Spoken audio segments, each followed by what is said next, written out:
Bonjour à toutes et à tous. Nous poursuivons notre temps de partage avec une pensée extraite du livre Manne du matin.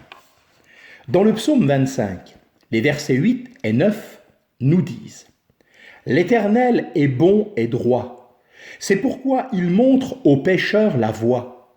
Il conduit les humbles dans la justice, il enseigne aux humbles sa voie. » Dieu a créé les cieux et la terre par sa parole et sa puissance. Il a formé l'univers, ses merveilles et ses mystères. Il a assigné leur place aux étoiles et aux montagnes. Il commande aux vagues de la mer de s'élever ou de se taire. Et ce Dieu de l'infini s'occupe de ce qui est fini, le chemin de chacun de ses enfants.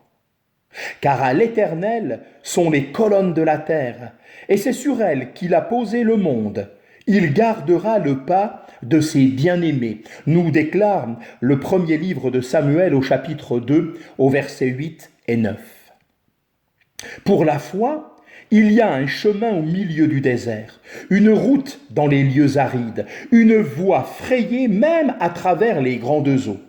Au sein du combat, au plus fort de la lutte, quand le monde, la chair, l'adversaire de notre âme s'unissent pour faire dévier le croyant, Dieu lui trace un sentier dont il est écrit « L'œil du vautour ne l'a point aperçu, les plus fiers animaux ne l'ont point foulé, le lion n'y a jamais passé. » Job chapitre 28 versets 7 et 8. Si Dieu se charge de frayer ce chemin, il veut y conduire son enfant à une condition. Il enseigne aux humbles sa voie.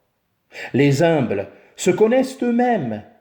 Ils se savent pécheurs et ne se croient pas meilleurs que ceux dont ils dénoncent le péché. Ils se souviennent de ce qu'ils sont par nature.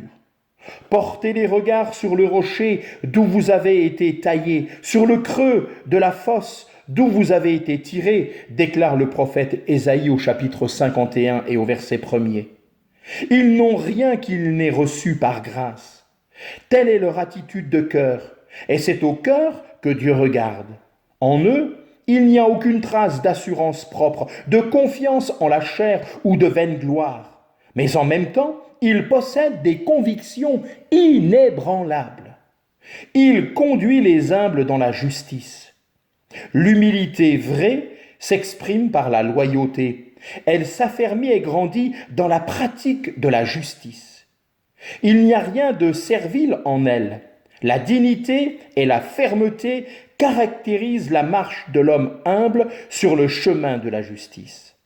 Ce qui est juste, ce qui est droit, ce qui est vrai, voilà les pavés de la voie où Dieu le conduit.